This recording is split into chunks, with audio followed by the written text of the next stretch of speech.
Our first topic is heredity. दोस्तों, क्या आपने कभी नोटिस किया है कि आप अपने पेरेंट्स से कुछ हद तक सिमिलर दिखते हो? जैसे कि आपके बालों का रंग, आपकी आंखों का रंग, आपकी हाइट, आपकी स्किन का colour extra.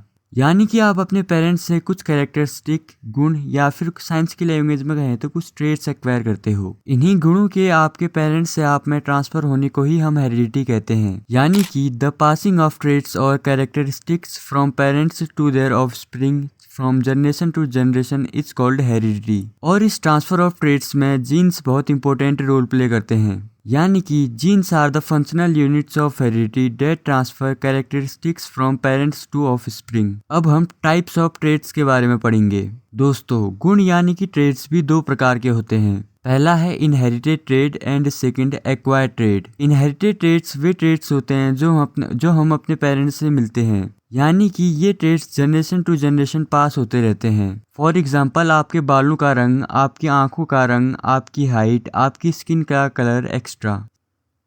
Second acquired traits. ये वे ट्रेट्स होते हैं जो हम अपने पेरेंट्स से नहीं मिलते, यानी कि हम इन्हें एक्वायर करते हैं विथ आवर लाइफ एक्सपीरियंस। जैसे कि ऐसा नहीं होगा कि अगर आपके पेरेंट्स इंटेलिजेंट है या फिर उनके पास नॉलेज है तो वे आपको भी मिल जाएगी, आपको वह खुद एक्वायर करना होगा। यानी आइंस्टीन का बेटा होगा तो वह जरूरी नहीं है कि उसका दिमाग भी आइंस्टीन जैसा ही होगा। अब हम वेरिएशंस के बारे में पढ़ेंगे। तो दोस्तों, वेरिएशन का मतलब है कि एक ही स्पेसिस के इंडिविजुअल में कुछ डिफरेंस होना। ये differences generally generation to generation transfer होते हैं और बढ़ते जाते हैं। वेरिएशन होना भी काफ़ी ज़्यादा इंपॉर्टेंट है क्योंकि यह सर्वाइवल की पॉसिबिलिटी को बढ़ाता है।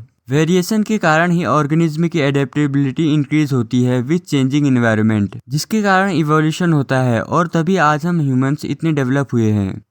जैसे कि कुछ लोगों को मलेरिया नहीं होता क्योंकि उनके ब्लड सेल्स में एक वेरिएशन है जो उन्हें मलेरिया से प्रोटेक्ट करता है। या फिर कुछ लोगों को सर्दी जुकाम से ज़्यादा इफेक्ट नहीं पड़ता क्योंकि उनके इम्यून सिस्टम में एक वेरिएशन होता है जो उन्हें कोल्ड से फाइट करने में मदद करता है। वेरिएशन से हमें डाइवर्सिटी भी मिलती है। जैसे कोरोना के टाइम में हमें वैक्सीन लग रही थी, उस वैक्सीन में कुछ डेड और नेग्लिजिबल इफेक्ट करने वाले वायरस थे, और जब ये हमारी बॉडी के अंदर जाते हैं तो ये हमारे इम्यून सिस्टम को एक्टिव कर देते हैं और हमारा इम्यून सिस्टम इनसे लड़ने के लिए बॉडी का टेम्परेचर इंक्रीज करता है, जिसके कारण वर्ष हमें फीवर आता है। वैक्सीन इसलिए जरूरी थी ताकि अगर कोई बाद में एक्चुअल लाइव वायरस हमारी बॉडी में एंट्री लेता तो हमारा इम्यून सिस्टम पहले से ही रेडी रहता। और उसने एक बार जब हमें वैक्सीन लगी थी तो उस वायरस से फाइट करी थी, इसलिए वैक्सीन के बाद हमारा इम्यून सिस्टम काफ़ी ज़्यादा स्ट्रांग हो जाता और जैसे ही कोविड-19 का कोई लाइव वायरस हमारी बॉडी में एंट्री करता तो वह उससे फाइट करता। ऑल्दो ये आपको अपने एग्जाम में नहीं लिखना है, बस मैं आपकी ये नॉलेज के लिए बता रहा हूँ। सो एज अ कंक्लूजन हम कह सकते हैं कि वेरिएशन हमारी सर्वाइबिलिटी को प्रमोट करता है और चेंजिंग इन्वायरमेंट के साथ एडेप्टेबिलिटी को बढ़ाता है। तो अब हम देखते हैं कि जीन्स कैसे हमारे पेरेंट्स से हम तक पहुँचते हैं। इसके लिए हमें एक साइंटिस्ट का नाम याद करना पड़ेगा जो है ग्रेगोर मेंडल। मेंडल को जेनेटिक्स का फादर और फाउंडर कहा जाता है। जेनेटिक्स क्या है? जेनेटिक्स वो ब्रांच ऑफ साइंस है जो इनहेरिटेंस और वेरिएशन के बारे में स्टडी करती है। मेंडल ने 1856 से 1863 तक पी प्लांट यानी कि मटर के प्लांट पर बहुत सारे एक्सपेरिमेंट किए। कई बार आपके एग्जाम में पूछ लेता है कि मेंडल ने पी प्लांट यानी कि मटर के प्लांट को ही क्यों चुना एक्सपेरिमेंट के लिए। तो इसमें कुछ इंपॉर्टेंट पॉइंट्स हैं जो कि कुछ इस प्रकार हैं। पहला, पी प्लांट्स को ग्रो करने में और मेंटेन करना काफ़ी ज़्यादा ईजी होता है। सेकंड, पी प्लांट्स में बहुत सारे डिस्टिंक्ट और कॉन्ट्रास्टिंग कैरेक्टर होते हैं। तीसरा, पी प्लांट्स एनुअल प्लांट्स थे, मतलब कि उनके बहुत सारे जनरेशन को शॉर्ट टाइम में स्टडी किया जा सकता था। चौथा, P plants naturally self pollinating थे, लेकिन उन्हें क्रॉस पॉलिनेट भी किया जा सकता था। इन्हीं चार कारणों के कारण मेंडल ने पी प्लांट को अपने एक्सपेरिमेंट के लिए चुना था। मेंडल ने अपने एक्सपेरिमेंट में एक ही पेयर ऑफ कॉन्ट्रास्टिंग कैरेक्टर को ऑब्जर्व किया, जैसे कि plant height, seed shape, seed colour extra. उसने pure lines of pea plants को क्रॉस किया, मतलब कि वो प्लांट्स जो सेम ट्रेट्स को शो करके थे उनको फर्स्ट जनरेशन में रखा, यानी कि F1 जनरेशन। फिर F1 जनरेशन को सेल्फ पॉलिनेट किया, जिससे F2 जनरेशन या फिर सेकेंड जनरेशन बनी। मेंडल ने अपने एक्सपेरिमेंट से कुछ ऑब्जर्वेशन को नोटिस किया जो कि हमारे लिए काफ़ी ज़्यादा इंपॉर्टेंट है। इन्हें मेंडल्स लॉ ऑफ इनहेरिटेंस या फिर इनहेरिटेंस के 3 लॉज भी कहा जाता है। ये 3 लॉज कुछ इस प्रकार हैं। पहला है law of dominance, second law of segregation and Mendel का तीसरा लॉ है लॉ ऑफ इंडिपेंडेंट असॉर्टमेंट। तो चलिए अब हम इन तीनों लॉस को डिटेल में समझते हैं। पहला है लॉ ऑफ डोमिनेंस। मेंडल ने जब प्योर टॉल प्लांट को प्योर शॉर्ट प्लांट से क्रॉस किया तो उसने देखा कि जो F1 जनरेशन है उसमें जो सारे प्लांट्स थे वे टॉल थे, यानी कि कोई भी प्लांट शॉर्ट नहीं था। इसका मतलब यह है कि टॉलनेस का ट्रेट शॉर्टनेस का ट्रेट को डोमिनेट कर रहा था, इसलिए टॉलनेस को डोमिनेंट ट्रेट कहा गया और शॉर्टनेस को रिसेसिव ट्रेट कहा गया। मेंडल ने यह भी देखा कि जो सेकंड जनरेशन थी यानी F2 जनरेशन थी उनमें कुछ प्लांट्स शॉर्ट भी थे। इसका मतलब यह है कि शॉर्टनेस का ट्रेट F1 जनरेशन में प्रेजेंट था लेकिन एक्सप्रेस नहीं हुआ था। इसलिए मेंडल ने यह कंक्लूड किया था कि हर प्लांट के अंदर दो एलील्स होते हैं जो उसके ट्रेट को कोड करते हैं। तो आखिर एलील्स होते क्या हैं? एलील्स वो वर्जन ऑफ जीन्स होते हैं जो सेम कैरेक्टर को कोड करते हैं लेकिन डिफरेंट एक्सप्रेशन देते हैं। जैसे कि प्लांट हाइट के लिए दो एलील्स हैं, कैपिटल टी और small T. Capital T allele tallness को कोड करता है और स्मॉल टी एलील शॉर्टनेस को कोड करता है। अगर प्लांट के अंदर दोनों एलील्स सेम हैं तो उसको होमोजाइगस कहा जाता है, जैसे कि दो कैपिटल टी या दो स्मॉल टी। और अगर प्लांट के अंदर दोनों एलील्स डिफरेंट हैं तो उसको हेटेरोजाइगस कहा जाता है, जैसे कि एक कैपिटल और एक स्मॉल टी। मेंडल ने यह भी देखा कि जब भी हेटेरोजाइगस प्लांट्स होता है तो डोमिनेंट एलील ही एक्सप्रेस होता है, इसलिए उसने लॉ ऑफ डोमिनेंस बनाया। सेकेंड लॉ हमारा है लॉ ऑफ सेग्रीगेशन। मेंडल ने फर्स्ट जनरेशन को सेल्फ पॉलिनेट किया तो उसने देखा कि जो सेकंड जनरेशन में है उसमें जो है रेसेसिव ट्रेट भी दिखता है। इसका मतलब यह है कि रेसेसिव ट्रेट फर्स्ट जनरेशन से सेकंड जनरेशन तक ट्रांसफर होता है। लेकिन कैसे? मेंडल ने समझा कि जब गैमेट्स बनते हैं तो एलील्स अलग अलग हो जाते हैं। तो मेंडल ने कंक्लूड किया कि हर पेयर ऑफ एलील्स अलग हो जाता है ड्यूरिंग गैमेट फॉर्मेशन, इसलिए उसने लॉ ऑफ सेग्रीगेशन बनाया जो कि कहता है कि जब हेटेरोजाइगस प्लांट को सेल्फ पॉलिनेट किया जाता है तो सेकंड जनरेशन में डोमिनेंट और रेसेसिव ट्रेट का रेशियो 3:1 होता है। मेंडल का तीसरा लॉ है law of independent assortment. Mendel ने अपने एक्सपेरिमेंट से दो पेयर ऑफ कॉन्ट्रास्टिंग कैरेक्टर्स को भी ऑब्जर्व किया, जैसे कि सीट शेप और सीट कलर। उसने राउंड येलो सीट को रिंकल्ड ग्रीन सीट से क्रॉस किया तो तब उसने देखा कि जो फर्स्ट जनरेशन में जो सारे सीट्स हैं वे राउंड येलो थे। फिर F1 यानी कि फर्स्ट जनरेशन को सेल्फ पॉलिनेट किया जिससे सेकंड जनरेशन बना, और तब उसने देखा कि जो सेकंड जनरेशन है उसमें जो है 4 तरह के सीट्स थे, round yellow, wrinkled yellow, round green and wrinkled green. इसका मतलब ये था कि सीट शेप और सीट कलर के एलील्स एक दूसरे से इंडिपेंडेंट थे।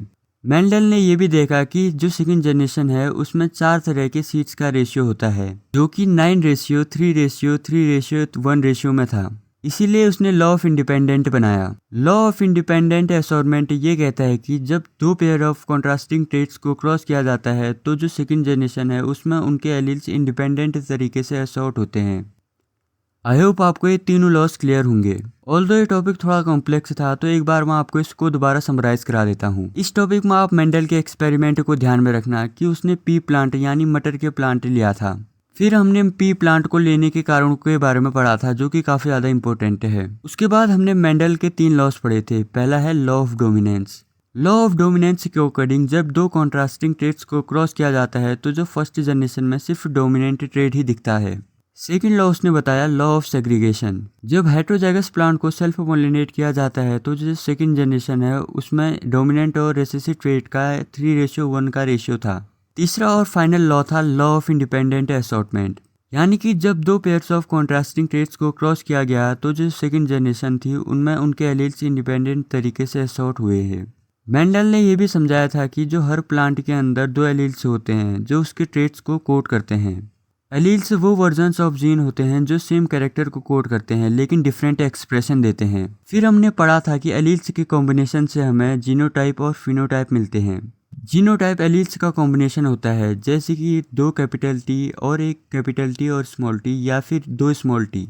वहीं फिनोटाइप वो है जो फिजिकल अपीयरेंस होता है जैसे कि tall, short, round, wrinkled extra. अब हम पढ़ेंगे कैसे किसी ह्यूमन के जेंडर के कैरेक्टरिस्टिक्स को डिटरमाइन करता है। तो दोस्तों ह्यूमन बींग्स के पास 23 पेयर ऑफ क्रोमोसोम्स होते हैं जिसमें से केवल एक क्रोमोसोम्स इन कैरेक्टरिस्टिक्स को डिटरमाइन करता है, जिसमें मेल्स के पास XY एंड फीमेल के पास XX क्रोमोसोम्स होते हैं और इसमें मेल्स पे ही डिपेंडेंट करता है कि चाइल्ड कैसा होगा। अगर मेल Y क्रोमोसोम देता है तो वह चाइल्ड मेल होगा और X क्रोमोसोम्स पे चाइल्ड फीमेल होगी। आई होप आपको हेरिडिटी वाला टॉपिक अच्छे से क्लियर हो गया होगा। अब हम इवोल्यूशन के बारे में पढ़ेंगे, ये टॉपिक आपको सच में काफ़ी ज़्यादा नॉलेज देगा। इस टॉपिक में हम देखेंगे कि आखिर हम ह्यूमंस कहाँ से आए, हमारे पूर्वज कौन थे और ये थ्योरी ऑफ इवोल्यूशन क्या है। तो इवोल्यूशन का मतलब है कि लिविंग ऑर्गेनिज्म कैसे चेंज होते हैं over a period of time. इसमें एक बहुत बड़ा नाम से आता है चार्ल्स डार्विन। चार्ल्स डार्विन को फादर ऑफ इवोल्यूशन भी कहा जाता है। इन्होंने एक थ्योरी दी थी, the theory of natural selection. किसी भी पॉपुलेशन में किसी ट्रेट के इंक्रीज होने के लिए मेनली 3 वेज होते हैं। पहला है नेचुरल सिलेक्शन। नेचुरल सिलेक्शन का मतलब है कि नेचर कुछ वेरिएंट्स को फेवर करता है और कुछ को एलिमिनेट करता है, यानी वेरिएंट्स के कारण कुछ जीव सर्वाइव कर जाते हैं और कुछ जीव डाई आउट हो जाते हैं। फॉर एग्जाम्पल, मान लो कि कोई एक बीटल या इंसेक्ट है जो कि रेड कलर का है और ग्रीन कलर की झाड़ियों में रहता है। इसके 5 बच्चे होते हैं जिनमें से 4 रेड और 1 ग्रीन कलर का होता है। ये ग्रीन कलर का बीटल अपने को इजीली ग्रीन कलर की झाड़ियों में छुपा सकता है। इसके चलते इसको एक एडवांटेज मिलता है। तो अचानक एक दिन एक कौवा आता है और रेड कलर के बीटल को खा जाता है क्योंकि ये इजीली दिख जाते थे। वहीं ये बीटल ग्रीन होने के कारण बच जाता है और इसकी आने वाली पीढ़ी भी ग्रीन कलर की होती है, जिसके कारण ग्रीन बीटल्स की पॉपुलेशन ज्यादा होती है as compare to red ones. Second, किसी भी ट्रेट का पॉपुलेशन इंक्रीज होने का सेकंड वे है जेनेटिक ड्रिफ्ट, यानी जब कोई जीन्स ट्रेट कॉमन हो जाता है पॉपुलेशन में। तीसरा तरीका है एक्वायर ट्रेट्स, यानी जब कोई इंडिविजुअल लाइफ टाइम में कोई ट्रेट एक्वायर करता है तब यह सिचुएशन राइज होती है। तो इन्हीं 3 फैक्टर्स के कारण न्यू स्पीसीज राइज होती है और इवोल्यूशन भी होती है। अब हम बात करेंगे होमोलोगस और एनालॉगस ऑर्गन्स के बारे में। होमोलोगस और एनालॉगस ऑर्गन्स वो ऑर्गन्स होते हैं जो कुछ लिविंग ऑर्गेनिज्म में पाए जाते हैं। इन ऑर्गन्स का स्ट्रक्चर और फंक्शन अलग अलग हो सकता है। इन ऑर्गन्स से हम पता लगा सकते हैं कि लिविंग ऑर्गेनिज्म कैसे इवॉल्व हुए हैं और कैसे एक दूसरे से रिलेटेड हैं। तो होमोलोगस ऑर्गन्स का मतलब है कि वो ऑर्गन्स जिनके स्ट्रक्चर सेम हो लेकिन जो फंक्शन होते हैं वे अलग अलग होते हैं। होमोलोगस ऑर्गन से हमें पता चल सकता है कि वो ऑर्गेनिज्म एक कॉमन एंसेस्टर से आए हैं। होमोलोगस ऑर्गन्स डाइवर्जेंट इवोल्यूशन का एग्जाम्पल है। इसके कुछ एग्जाम्पल हैं human arms and leg of cat. Analogous organs का मतलब है कि वो ऑर्गन्स जिनके स्ट्रक्चर अलग होते हैं लेकिन फंक्शनल सेम होते हैं।